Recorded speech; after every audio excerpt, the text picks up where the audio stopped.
here, and it has been here for quite some time.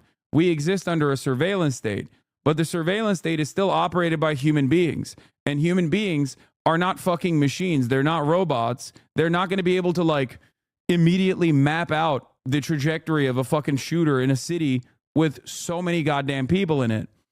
Now, not only that, but also artificial intelligence sucks dick, especially when it comes to, especially in instances where you need it to be correct.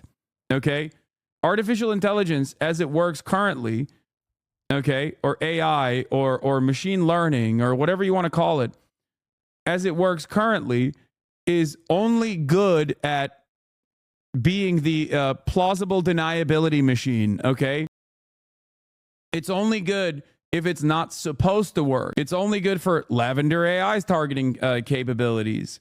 It's only good so you can just say, oh, we handed it off to a machine, and if the machine fucked up, then oops, it is what it is. It's only good if it works. It's only good if it's supposed to be bad, if that makes sense. Just like United Healthcare that utilized AI to process more denials over claims, like valid claims, at a significantly higher rate than human beings would. You're an expert? No. I don't think you guys understand. Like the current, everybody wants to feel like these super powerful machines are just, they're better than human beings at like tracking, and they're more accurate, not realizing that the data input into it is oftentimes inaccurate, and that causes super basic hallucinations in like even something like ChatGPT. Like AI is amazing, but it's not as amazing as you think it is my point. That's it. And it will continue to get better unless it keeps working off of other garbage AI, and they don't figure out a way to clean it of its imperfections. But yeah, I think human beings are still on top in this moment, for better or for worse. We are in a surveillance state. We are not in a Minority Report future. Exactly. That's it. Like the level of access that people have once they identify someone is expansive, it's vast, it's unimaginable to the normal human's mind. Okay? That much I agree with. But in instances where you're scouring through like terabytes and terabytes of data, and you have to pinpoint one person with accuracy, AI is not good enough to be able to do that correctly, at least for now, especially if I think, especially for now, like the failure rating, bro, I agree with every single one of your takes except AI. You don't understand that it's exponentially growing and will supersede human intelligence most likely by 2029. I'm simply talking about where it's at currently, chatters. That's it. I think people think that like AI facial surveillance recognition technology is like so much better than the way people think it is, at least as it stands. At least for now. LLM, ChatGPT, etc. are inherently flawed and will never be able to reason. They can only imitate reasoning relatively convincingly. We will need a new model before we see anything like sci-fi level AI, genuine artificial intelligence, as opposed to a very good chatbot.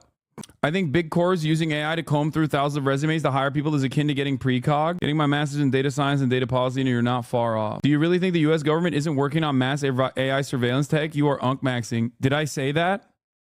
Did I say that the United States government is not working on this technology?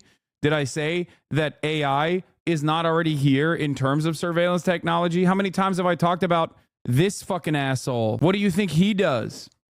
What do you think his like signature achievement is? What do you think Palantir does? They're working on it for sure. I never said they're not working on it. I'm simply stating that as it stands currently, it is nowhere near as good as you think it is. It's not capable, in my opinion, of scouring through like terabytes and terabytes of visual and audio data to accurately pinpoint in real time where a certain person is in the city. You still have to do old school investigative reporting, or you still have to do that classic like $50,000 reward for a human being that recognizes the shooter, please. Way out of your depth here, dog. Okay. And I'm not even saying that it's not going to get there. It will. And it's certainly faster at processing shit than human beings can. But I think that people who think that this is like Minority Report style, like boop, boop, boop, they immediately track the shooter, they found him instantly, and they actually mapped out his movements, and now they're like secretly trying to hide that they have this capability by crafting a parallel narrative. I think that's not correct. You definitely aren't out of your depth. You're basically reflecting exactly what top scientists studying AI are saying. Yeah. Now, make no mistake, every day is the worst that AI ever will be. Okay? Today is the worst that AI will be. That is the case. It's only going to get better, and it's going to exponentially get better. I think that is the case for sure. You literally have to be listening to AI salesmen to think it's there already. But there are still issues.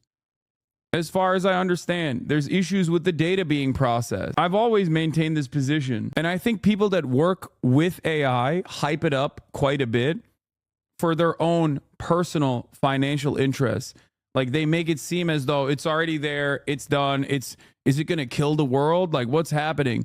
When in fact, like, no, AI is used as currently to basically cast aside certain subsects of the labor force. That's it.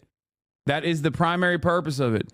And if it's like shittier and shittier output, it doesn't even fucking matter, because these guys only care about their bottom line. It works only if it's not 100% accurate, and it doesn't matter. It doesn't work when it requires 100% accuracy.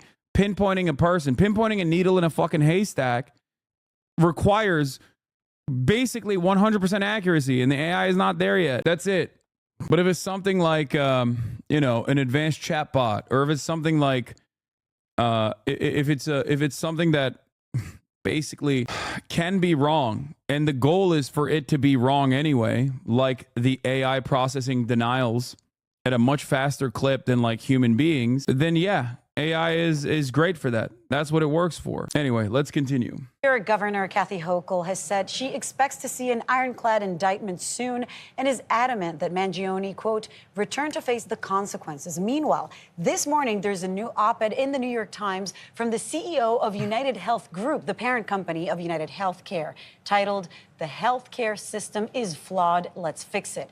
In it, he calls Brian Thompson a brilliant, kind man who is working to make healthcare better for everyone. He acknowledged the flaws in the healthcare system, but condemned the vitriol and threats against healthcare employees, saying, quote, while the healthcare system is not perfect, every corner of it is filled with people who try to do their best for those they serve. I mean, one of the issues with the healthcare system is that the flaw may be at the very core of it. How can you have a profit-motivated system on top of something as necessary as people's healthcare? And that's part of the op-ed, that it's he says no one person or no one designed this one system. It's a patchwork. Yeah. And so now it's time to fix it, while not, of course.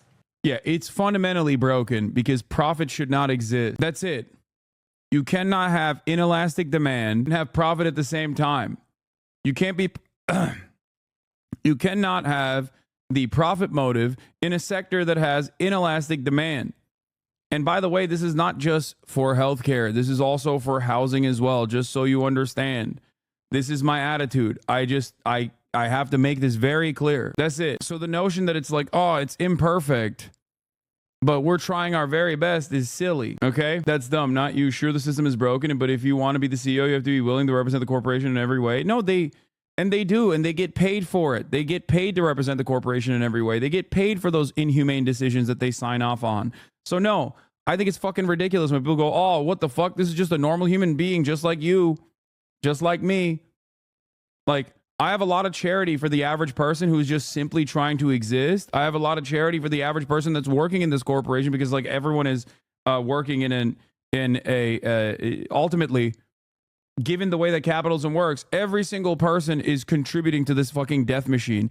I work technically under an Amazon subsidiary, okay? That's it. I'm a contracted 1099 employee of one of the most brutal killing machines out there, Amazon, okay? When virtually every single person is working for the brutal killing machine, then yeah, technically no one is, okay?